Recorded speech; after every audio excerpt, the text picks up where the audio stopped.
L'accord multiprofessionnel de l'économie sociale a été signé donc en janvier 2019, c'est tout à fait récent. Ça concerne 16 branches dans l'économie sociale et solidaire, plus de 60 000 entreprises. Et quand je parle des branches, c'est des branches importantes. Prendre la branche de l'animation, la branche de l'aide à domicile, la branche de l'insertion, la branche des foyers de jeunes travailleurs, la branche des centres sociaux. Toute personne en situation de handicap, comme les autres, a le droit, a la possibilité et doit pouvoir être accueillie, doit pouvoir être formée, doit pouvoir faire carrière. Et c'est une promesse qui est partagée par à la fois les employeurs, mais à la fois les organisations syndicales de salariés. Nous avons édité un guide de fiches de bonne pratique, mais dans lequel il y a aussi toute une partie sur les droits.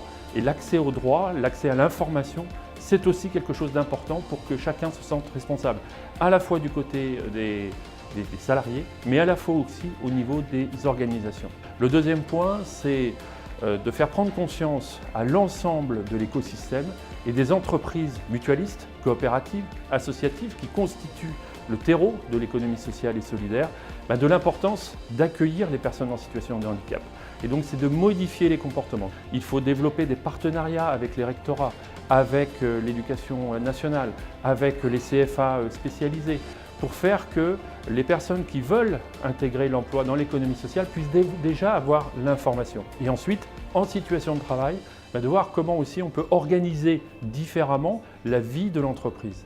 Parce que le handicap, ça peut avoir plusieurs formes. Ça peut être visible, ça peut être invisible.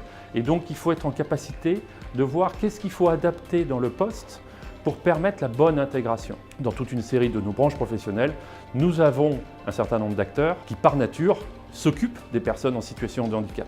Mais il faut faire aussi changer le regard, c'est-à-dire on s'occupe des personnes en situation de handicap, mais il faut aussi qu'on soit en accueil des travailleurs qui sont en situation de handicap dans l'ensemble de nos structures. C'est ça le défi majeur de l'économie sociale.